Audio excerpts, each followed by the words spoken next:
What are your thoughts on when Ric Flair left with the title? What now? When Ric Flair left the company with the title and went to Vince? Well, see, the problem right now with that is this: who gave it? Who was in the NWA? Who was in the NWA at that time? What year are you talking about? This might have been 91, I think. Good. Who was in the NWA at that time? Worker-wise? Promoter-wise. Do you have any idea what you're talking about? Yeah, Dusty and all. No. Piss on Dusty. What promoters do you know that were in the NWA in 1991 or 1990 or 1989? Who do you know was in the NWA at that time? Ted Turner owned it. Go ahead. Do you think there was a promoter out in Los Angeles? Do you think there was a promoter in San Francisco? Right. Do you huh? No, it was one guy. Quit being so damn dumb. Go ahead. Do you think there were any promoters in 1950, or do you think there was just one promoter? No, there was a lot of different territories. Good! Right. So, how many territories were there in 1989 or 1990? There was only two, probably, major ones, but then there was the little minor ones. There's no such thing as a minor one. Well, you know what I mean. No, you don't know what I mean. The two national ones. They used to have meetings every damn year out in Las Vegas, NWA meetings. Right. There hasn't been any meetings since 1984, I think. Why? Because there is no NWA anymore. Right. Well, right, then what the hell are you talking about? So Ric Flair was a champion of what? Nothing. Nothing. Right. Nothing. He couldn't go to Don Owen up in the Oregon because Don Owen wasn't in business anymore.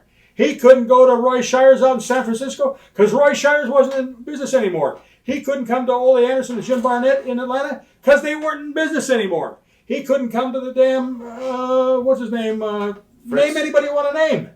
Name anybody in the whole damn world. He couldn't even go to Vern Gagne because Vern Gagne was out of business. Right. He couldn't go to Eddie Graham because he was out of business. So where was Ric Flair going to go? Vince, that was it. There was nowhere to go. Right. So what did he walk away with? He walked away with something that nobody gave a shit about anyhow. So who got hurt? And see, he always talks about how great a champion he was. Champion of what? How did you wind up moving back into booking?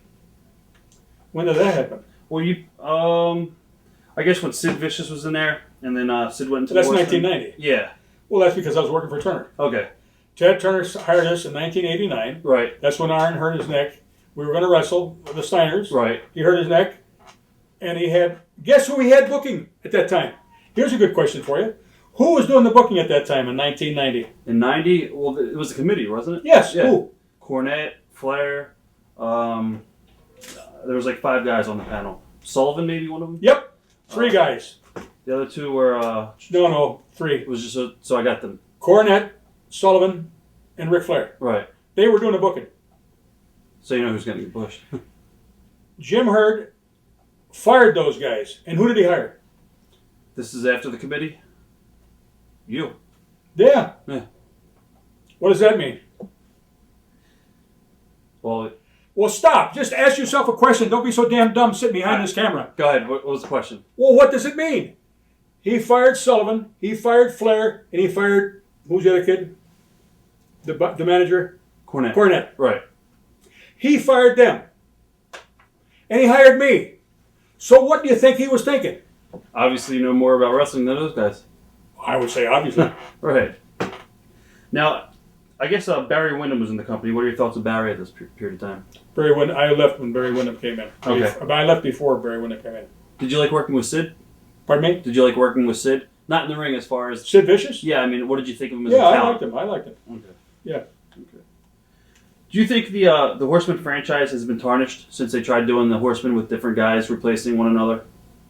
Do you think it never will work? Well, of course it was screwed up like that. Right. Yeah. Having all these damn guys, that was a bunch of BS. Okay. But you see, the other part of it is, I was there when it was just 4 of us, and we got a $40 check. Right. So what good was that? I said, that's all we're going to get. The hell with it. I don't need to be here. When you were at WCW, how hard was it to book at that time with the corporate influence? We talked a little bit about... Well, wait a minute. Now, what are you talking about, WCW? My company? Yes. No. WCW, Ted Turner, it's WCW. This is in 90, when you were booking, after the committee. Okay, what's the question? I was going to ask you, How hard was it to book now that you had the corporate influence that didn't know anything about wrestling? We talked a little bit about Jim Herd and not knowing anything about the business. Well, Jim Herd was always a problem no matter what the hell was going on. So it didn't make any difference what you want to do. If he was in charge of something, then that's where you were screwed. And when the corporations got involved in it, Turner, then everybody at Turner hated wrestling. They didn't want to be associated with wrestling. They didn't want to have anything to do with any wrestlers. The only guy that knew that it was a moneymaker was who? Ted Turner. Yeah. And Ted Turner owned the damn thing, so that's why wrestling was there.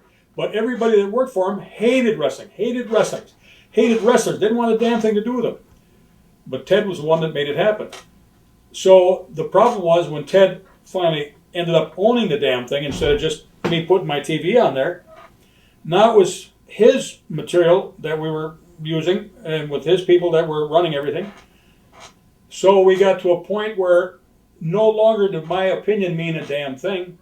Only opinion that meant anything was theirs. And that's where Jim Hurt came in. And I said, well, okay, if I suggest it and it don't work because you didn't want me to do it, then you make sure you take blame, take responsibility, and that's fine with me. He says, well, and when the first thing went to hell, right, he blamed me for it, and it was his damn fault. But he didn't take responsibility, and so what he did is he fired me, and he hired Dusty Rhodes. How hard was it to go up against Vince back then? Vince? As far as competing with WWF? We competed against them up in Pennsylvania, New Jersey. We ran a big show up in... Meadowlands? Yes. Steamboat Flair? Yes. All right. Okay. We used the kids that were from Puerto Rico. That was their names. I've even forgotten. Me, Crockett, and the kids from Puerto Rico, whatever their names were, right, 2 guys. And we put 6,000 people in the damn stadium. But we were also running against Vince up in Cleveland, well, all of Ohio. Right. And I think I told you the old man, or did I say it? You were telling me, I was listening to you, yeah. And I just said, the old man, I said, we're going to go up to Cleveland, do you mind? He said, go ahead. He said, we never draw a dime up there. We sold that damn thing out all the time. Every bit of wrestling, like when we went everywhere, well, we had wrestling. See, Vince never had wrestling. Whose idea was it for the Black Scorpion? Where was that going to go? Well, look at the ring.